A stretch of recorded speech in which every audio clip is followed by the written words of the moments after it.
how much do you love yourself? Because if you understand the value of self-love,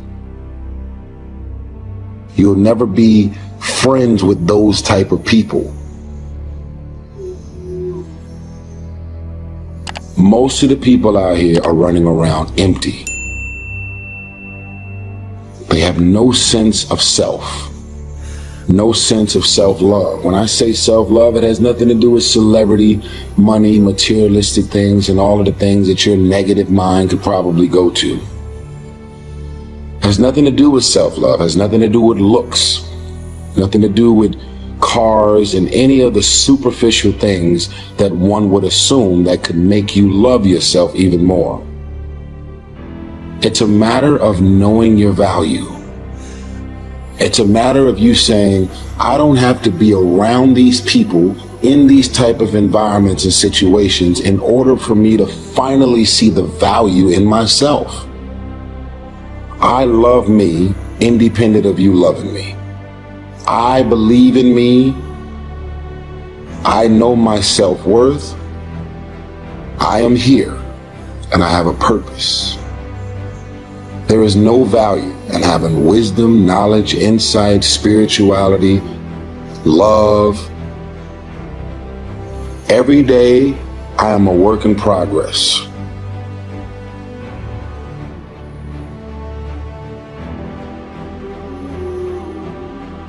A person who can forgive nothing is a person who's totally destroyed psychologically and emotionally.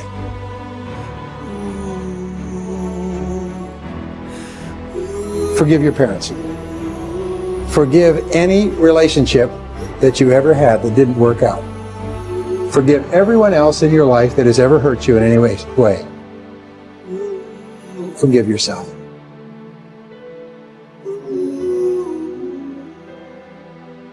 Forgiveness is giving up the hope that the past could be any different.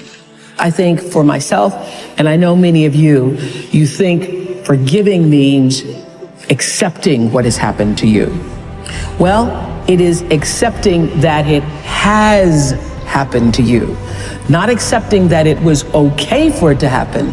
It is accepting that it has happened, and now what do I do about it? Forgiving is giving up the hope, not holding on, hoping, wishing that it could have been any other way than it actually was. Giving up the hope that the past could be any different. And when I got that, I think it took me to the next level of being a better person, because I don't hold grudges for anything or any situation, and neither should you. It's letting go so that the past does not hold you prisoner, does not hold you hostage. See, life is cyclic. You're not, whatever experience you're having right now, it has not come to stay.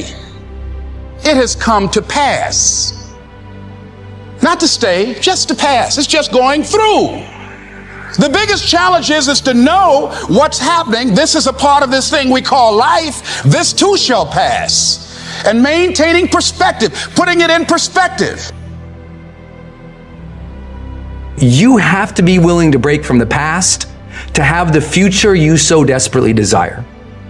You have to have the courage to allow yourself to honor the past as it was, to forgive those who need to be forgiven, to forgive yourself, and to acknowledge that everything led you to this point now. Everything. Let it go and begin to focus on developing myself. And I say to you, you're going to have people to do things to you. Things are going to happen to you. And the most important thing to do is to harness your will and let it go and move so you can grow, so you can get on with your life.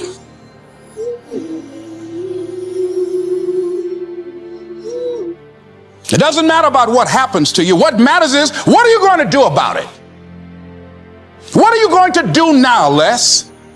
But if you want to begin to move into your own personal greatness, If you want to begin to really enjoy a happy, successful, healthy life, you've got to be willing to go against the tide. You've got to be willing to harness your will.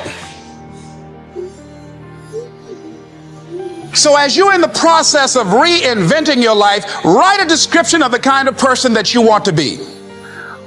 What are the things that you must overcome? What qualities about your personality you know that you're going to have to change, because those particular characteristics are liabilities to you? What are your assets? What are your strong points? Look at and evaluating yourself to make that determination. Other thing is that in order to get out of a rut, we need some coaching. Find some trusted critics. People that you know care about you and love you. There's some things that keeps us from growing and getting out of ruts. Number one, we identify with feedback. We take it personal when someone wants to give us some feedback on where we are falling short and tell us about our blind spots. We want to have everything being positive about us. We're not perfect. It hurts. I have a friend who's a trusted critic. I don't like him, but I love him. He doesn't tell me the things I want to hear. He tells me what I need to hear so I can grow. It hurts. It hurts when he put me on the hot seat. I can't stand it. But that's the only way that I can grow. And I'm glad that he loves me enough to risk our friendship to tell me what I need to hear, not what I want to hear.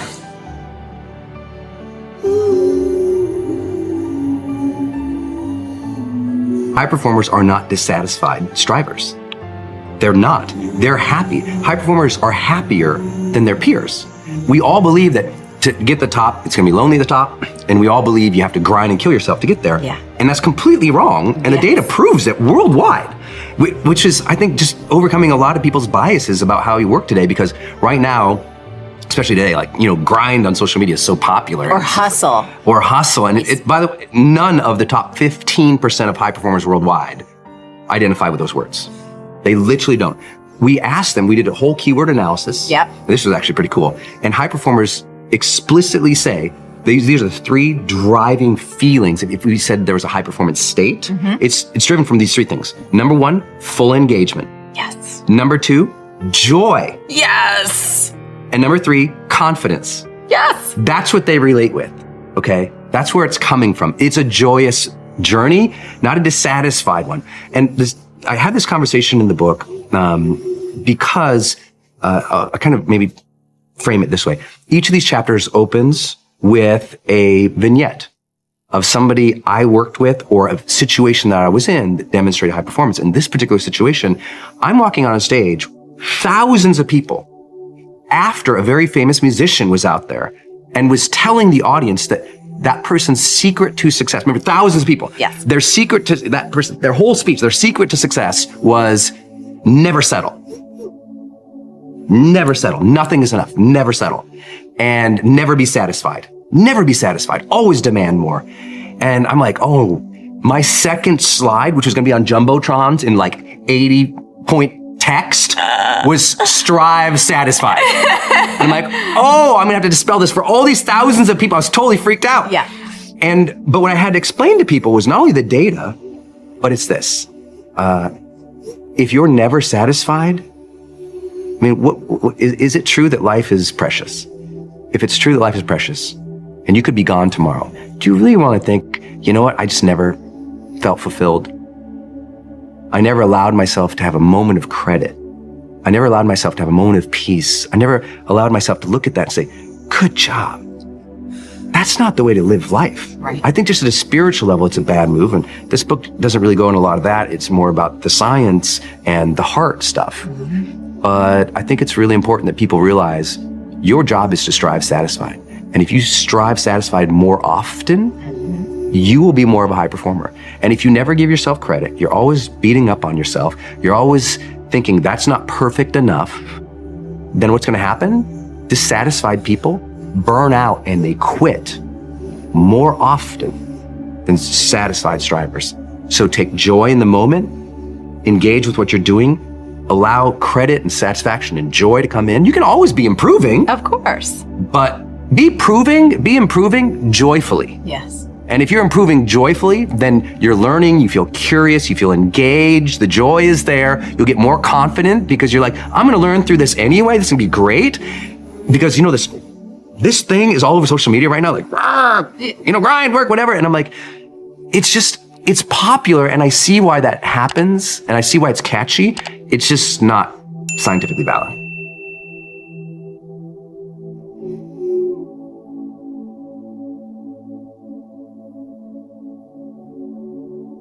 Stop scaring yourself. How often do you terrorize yourself with your own thoughts? You get into absolute terror, and it's only coming from your thoughts. Nobody out there is doing a thing. Sometimes it's an old family pattern. Sometimes we get new things. I would like people, when you have time, to make a list of your fears. Make a list of your fears. And then give yourself the opportunity to turn each fear into a positive affirmation. Turn each one into something positive. And remember, always you are in charge. You are always in charge. See, one idle thought doesn't make a whole lot of difference. Thoughts are like drops of water. You drop a drop of water and it doesn't mean much. But if you keep dropping and keep dropping, you get a puddle on the floor, and then you can get a little pond and a lake, and finally you can create an ocean. And with our own thoughts, we can drown in a sea of negativity, or we can float on the ocean of life. And it's up to us. The thoughts we think accumulate. And what sort of puddles are you standing in? Or are you up to here? Or are you up to here and trying to paddle? What are you doing to yourself? When we're willing to change our thinking, we can change our experiences. And it doesn't matter if you've got a big puddle of negative thoughts. You can move over here and create a puddle of marvelous positive thoughts. You can make changes, always. So you want to turn those fear thoughts into positive affirmations. Let them work for you.